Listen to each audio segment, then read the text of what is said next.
तभी घंटी बजी और राधिका का दिल जोर जोर से धड़कने लगा। उसने एक दो गहरी सांसें ली। उसे डर लग रहा था कि कहीं सिद्धांत को उसकी धड़कन सुनाई न पड़ जाए।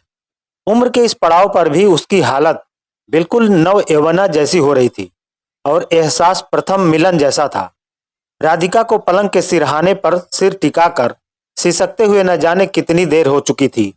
वो लगातार आंसू बहाकर शांत होती, पर फिर कुछ ही पल में उसकी देह थर्राने लगती और आंखों से जार जार आंसू बहने लगते थे। उसके मन में बार बार यही सवाल उठ रहा था कि सिद्धांत ऐसा कैसे कर सकते हैं। 25 साल की शादी का यही परिणाम है। मैंने कहाँ कमी की। बच्चे, घर, परिवार और नाते रिश्तेदार सब तो पूरी तरह निभाया है। खुद कष्ट झेले पर किसी को शिकायत का एक मौका तक नहीं दिया।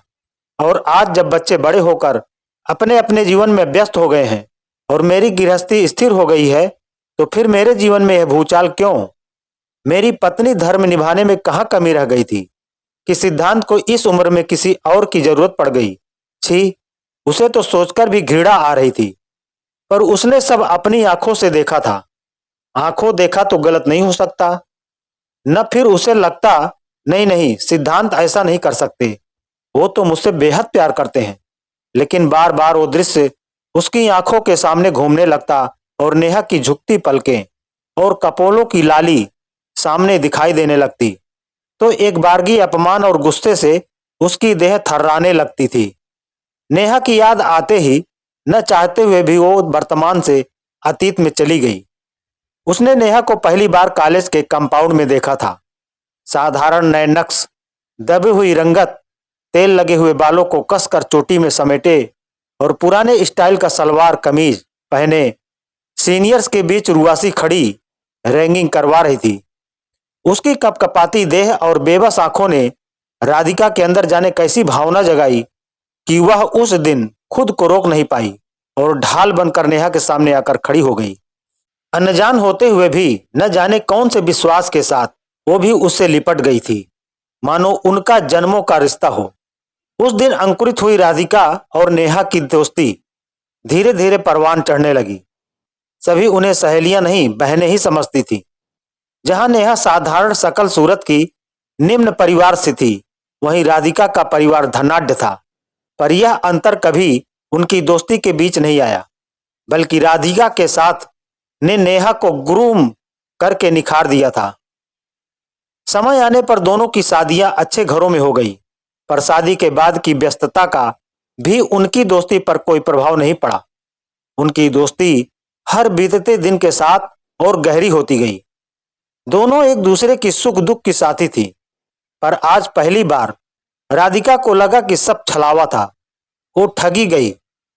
उसने जिन पर खुद से ज्यादा भरोसा किया, उन सभी ने मिलकर उसके विश्वास की हत्या कर दी थी। लेकिन क्या वो नेहा जिसे कपड़े पहनने और बाल बनाने का भी सलीका नहीं था? वो नेहा जिसकी रंगत और उसकी खुद की रंगत के बीच रात दिन का अंतर है, उसके साथ सिद्धांत? नहीं नहीं, उसने कड़वाहट के साथ विचार अधूरा ही छोड़ दिया और उठकर बेडरूम में लगे आदम का दर्पण में खुद को देखने लगी। वो खुद को हर कोने से देख रही थी। रेशमी और घने बालों का स्थान रूखे और बिखरे बालों ने ले लिया था। कांतहीन और मुरझाया हुआ चेहरा अपनी गाथा खुद कह रहा था। धसी हुई आंखें और उनके नीचे के गड्ढे यह आभास भी नहीं दे रहे थे कि कभी वो आंखें सिद्धांत के लिए गहरी झील थी, जिसमें वो अक्सर खो जाते थे।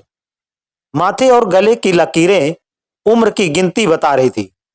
उस पर मुड़ी और बदरंग हो गई साड़ी तो उम्र से 10-15 वर्ष अधिक दिखने के लिए काफी थी। आज जाने कितने दिन बाद उसने खुद को आईने में देखा था। ये मैं हूं? खुद से वितृष्णा हो गई उसे। तभी सहसा उसकी सोच में नेहा का अक्स उभर कर उसके साथ दर्पण के सामने खड़ा हो गया और अनजाने ही वो अपनी तुलना उससे करने लगी। नेहा के बाल एक ऊंची पोनी में बंधे थे और बालों से हल्की सी मादक सुगंध आ रही थी। आंखों में चमक थी जिसमें जीवन की सुरभि चमक रही थी और रंगत उम्र के साथ सांवली से गंदुभी हो गई थी। वो एक सादा सा गुलाबी सलवार कमीज पहने थी, जिसका रंग उसके शर्माते हुए गालों में अपना रंग भर रहा था। पर ये तो वही गुलाबी सलवार कमीज है जो नेहा उस दिन। ये ध्यान में आते ही वो वर्तमान में लौट आई और क्रोध से उसके आंसू निकल पड़े। वो सिसक ही रही थी कि सामने मेज पर रखा मोबाइल घनघनाने लगा। पता नहीं अब इस भरी दोपहरी में कौन है। वो बड़बड़ाती हुई उठी तो दर्द की एक तेज लहर उसके मस्तक में दौड़ गई। उसने घबरा कर पलंग का किनारा पकड़ लिया और आवाज लगाई, राधा, अरे राधा कहाँ है तू? आई दीदी, आप ठीक तो हो ना? राधा ने दर्द के कारण उसके चेहरे पर घिर आई कालिमा को देखते हुए पूछा। इससे पहले कि राधिका कोई जवाब देती, मोबाइल फिर से बजने लगा। अरे देख तो, कौन है? नेहा दीदी है, बजने दे। तू जाकर तेल गर्म करके ले आ और मेरे बालों में लगा दे, शायद दर्द थोड़ा कम हो जाए। और सुन, थोड़ी मेहंदी भी भिगो देना। पर वो नेहा दीदी, तू छोड़ उसे और जो कहा है वो कर। राधिका का लहजा सख्त था। मुझे सिद्धांत वापस चाहिए, मैं हारूंगी नहीं, और वो भी नेहा से कभी नहीं। राधा तेल और फिर मेहंदी लगाकर चली गई और अपने पुराने रूप को याद करते हुए अनायास ही उसके हाथ मेहंदी ठीक करने के लिए उठे, पर दर्द के कारण देर बालों में नहीं रह पाए। वो आंखें बंद करके वहीं पलंग के किनारे पर बैठ गई तो उसे आभास हुआ कि उसकी पूरी देह दर्द से सराबोर थी। सहसा उसे ध्यान आया कि ऐसा तो कई महीनों से हो रहा है और वो इसके लिए अक्सर दर्द निवारक गोलियों का सहारा लेती है। मुझे ऐसा क्या हुआ है कि मुझे हर समय दर्द बना रहता है और मेरा शरीर समय से पहले मेरा साथ छोड़ रहा है? कहीं सिद्धांत इसी कारण इस विचार ने उसके अंदर खलबली मचा दी। उसने बिना समय गंवाए तुरंत मीनाक्षी को फोन लगाया। मीनाक्षी उसकी स्कूल की सखी और शहर की नामी डॉक्टर थी। उसे ज्यादा इंतजार नहीं करना पड़ा। मीनाक्षी ने 2 ही घंटे में फोन उठा लिया और हमेशा की तरह खनखनाती आवाज में कहा, बोल ब्यूटी क्वीन, आज कैसे याद किया? याद तो तुम्हें रोज ही करती हूं, पर फोन आज काम से मिलाया है। बताओ जी, मैं नाचीज आपके किस काम आ सकती हूँ? मीनाक्षी का स्कूल वाला नाटकीय अंदाज अभी तक कायम था। मेरी तबीयत कई दिनों से ठीक नहीं है, तो सोचा कुछ बेसिक चेकअप करवा लूं। मीनाक्षी ने विस्तार से उसकी दिक्कतों के बारे में पूछा और फिर कुछ जांच करवाने के बाद रिपोर्ट भेजने के लिए कहा।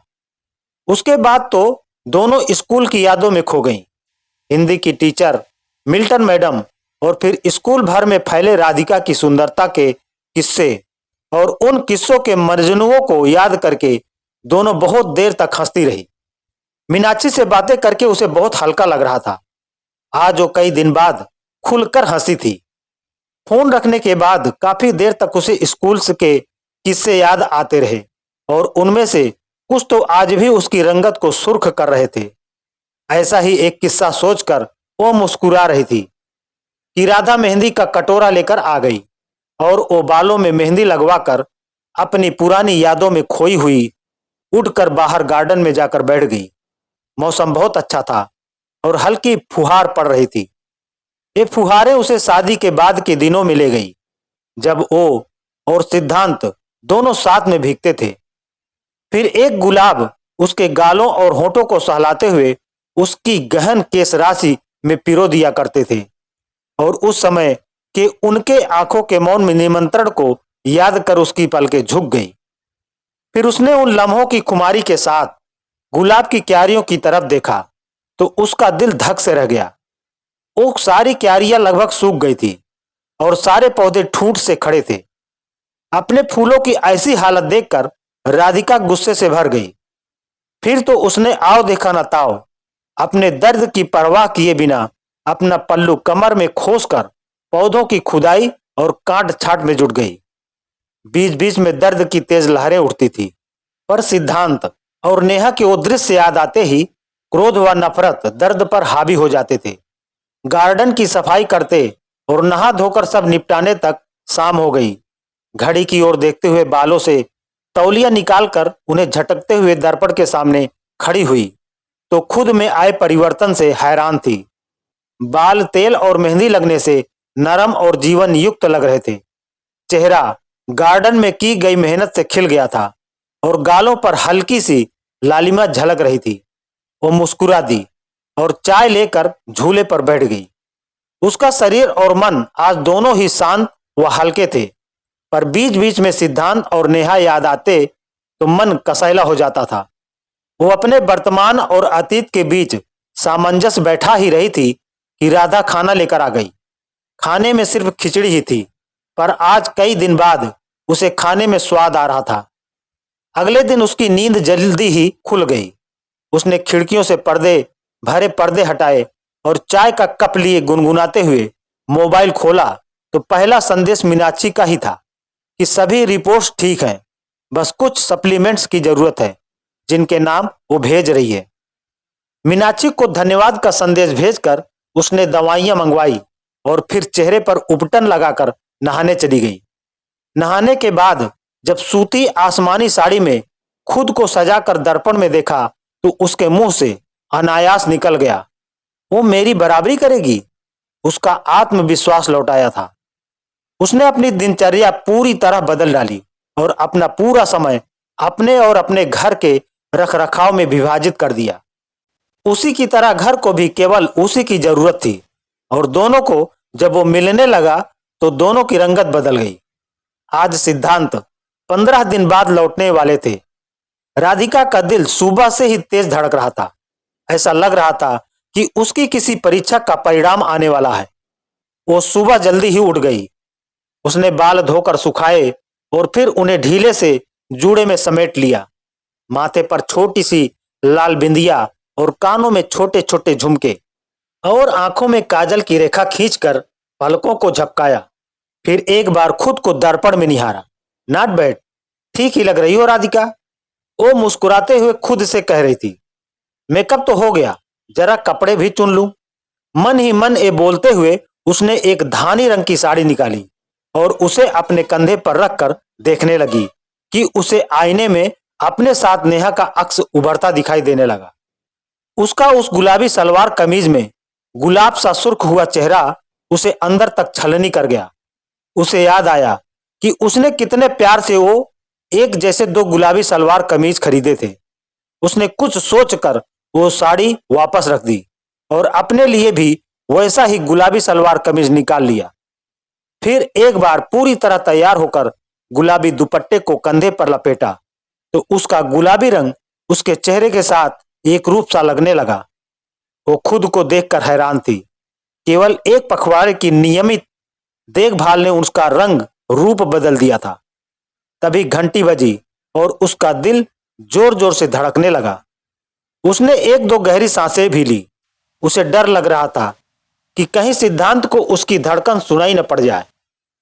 उधर सीढ़ियों पर चढ़ते सिद्धांत के कदमों की आहट अब उसे सुनाई पड़ने लगी थी और वो बहुत बुझी हुई और बोझिल प्रतीत हो रही थी।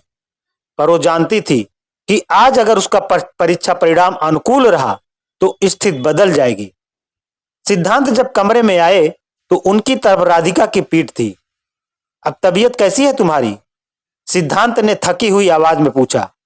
अब पहले से ठीक हूं और वैसे तुम्हारे बिना जैसी होनी चाहिए वैसी है, उसने सिद्धांत के गले में बाहें डालते हुए कहा। सिद्धांत का मुंह खुला रह गया और हाथ से ब्रीफ केस छूट गया। पहले खुद को और फिर राधिका की गालों पर बिखर आई लटों को संभालते हुए बोले, लग रहा है आज तो मैं हमेशा के लिए इन आंखों में डूब जाऊंगा। राधिका समझ गई कि वो परीक्षा में पास हो गई है और वो भी अव्वल दर्जे में। उसने सिद्धांत के कंधों पर सिर रखकर आंखें मूंद ली। कुछ देर इस एहसास को अंदर तक महसूस करती रही, फिर धीरे से बोली, उस दिन तो ये डूबने का प्रोग्राम कहीं और ही बन रहा था। किस दिन और कब? सिद्धांत ने उसकी आंखों में झांकते हुए पूछा। उस दिन जब नेहा के सामने घुटनों पर थे, राधिका ने अपनी आवाज और शब्द दोनों ही को कम न करते हुए कहा। इससे पहले कि सिद्धांत कुछ उत्तर देते, नेहा ने दरवाजे पर दस्तक देते हुए बाहर से ही कहा, उस दिन घुटनों पर सिद्धांत नहीं निखिल थे। निखिल थे? नहीं, मैंने अपनी आंखों से देखा था। सिद्धांत ने उस दिन जो शर्ट राधिका का वाक्य अधूरा रह गया। अब निखिल भी नेहा के पीछे आकर खड़े हो गए। उस दिन आपने सिर्फ शर्ट देखी थी और ये वही शर्ट है ना, मुझे पसंद थी, इसलिए सिद्धांत ने अपने जैसी मुझे गिफ्ट की थी। निखिल वही शर्ट पहने मुस्कुरा रहे थे। ये सारा ड्रामा मेरा है और ये सिद्धांत को तुमसे चुराने का नहीं, बल्कि अपनी पुरानी राधिका को वापस पाने का था। उस दिन जिसे तुमने घुटनों पर मेरे साथ देखा वो निखिल थे। और हाँ, तुम सिर्फ स्टेज पर अभिनय कर सकती हो, पर मैं यथार्थ जीवन में भी इस कला में चैंपियन हूं नेहा। नेहा ने आंख मारते हुए कहा। अब तक राधिका को सारा खेल समझ में आ गया था और उसने शर्माते हुए सिद्धांत के सीने में मुंह छिपा लिया और सिद्धांत ने भी उसे बाहों में समेटते हुए कहा, नेहा, निखिल दरवाजा बंद करते हुए जाना। तो दोस्तों, आज की कहानी यहीं पर समाप्त होती है। मिलते हैं एक और नई कहानी के साथ। आपको किस तरह की कहानी चाहिए कमेंट करके जरूर बताएं। और अभी तक हमारे चैनल को सब्सक्राइब नहीं किया है तो प्लीज सब्सक्राइब कर लें। धन्यवाद।